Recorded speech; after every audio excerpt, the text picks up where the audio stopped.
না তুমি বলো তোমার মধ্যে। বিসমিল্লাহির রহমানির রহিম। আমি ওএমএস বারুইপাড়া সারিয়াকান্দি পয়েন্টের শতাধিকারী। আমার এই পয়েন্টের সাথে দুইটি ডিলার সংযুক্ত আছে। একটি হলো গার্লস স্কুল পয়েন্ট এবং আরেকটি হলো হিন্দুকান্দি পয়েন্ট। একটা হলো আক্তার ভাই, একটা হলো কালাম। তো তিনটি ডিলারের সমন্বয়ে আমরা এই একটা পয়েন্ট এখানে চালু রাখছি এবং আরেকটি পয়েন্ট চালু আছে কালীতলায়, তারাও তিনটি পয়েন্ট ডিলারকে সমন্বয় করে একটা পয়েন্ট চালু রেখেছে।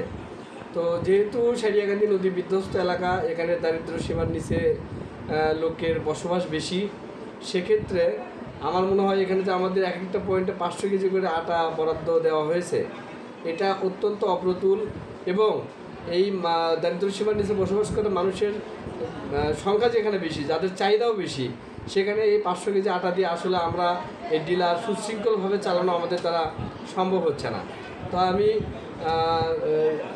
সাংবাদিক মহোদয়ের মাধ্যমে উপজেলা প্রশাসনকে, উপজেলা খাদ্য নিয়ন্ত্রক অফিসারকে আমি বলতে চাই যে আপনারা যদি সুশৃঙ্খলভাবে এই এলাকার মানুষের জন্য, এই দারিদ্র্য সীমার মানুষের জন্য কিছু করতে চান, তাহলে অবশ্যই কমপক্ষে 1 টন আটা এবং 1 টন চাল যদি একটা করে পয়েন্টে দেওয়া হয়, তাইলে হয়তো এই এলাকার মানুষ উপকৃত হবে এবং এই যে কর্মজীবী মানুষগুলো তারা স্বাচ্ছন্দ্যে এই দ্রব্যগুলো আমাদের কাছ থেকে নিতে পারবে। আনুমানিক কতজন করে প্রতিদিন ফেরত যায় এখানে আনুমানিক প্রতিদিন, যেহেতু 500 কেজি আটা আমাদের, যেখানে আমরা বিগত দিনে দেখেছি যে 5 কেজি করে দেওয়া হতো, সেখানে আমরা 2.5 কেজি করে প্রতি হেডে দেওয়ার পরেও এখান থেকে 200-250 লোক প্রতিদিন এখান থেকে ফেরত যায়।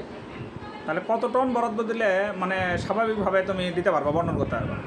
আমি যদি আটার কথা বলি, তাহলে আটার যেহেতু চাহিদা বেশি, আটা 1.5 টন হলে আমরা হয়তো এখানে খুব স্বাচ্ছন্দ্যে প্রত্যেকটা মানুষের ঘরে ঘরে আটা পৌঁছে দিতে পারবো।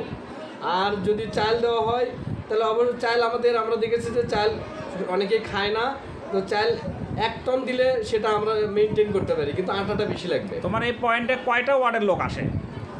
এখানে পৌরসভা যেহেতু 9টি ওয়ার্ড নিয়ে, আমার যেহেতু পৌরসভাতে 2টা পয়েন্ট একই সাথে চলমান, একটা হলো ওই যে কালীতলা পয়েন্ট, আমার এখানে মোটামুটি 6, 7 এবং 8 এবং 9 4টি ওয়ার্ডের লোক এখানে আমার এখানে এই দ্রব্য নিতে আসে।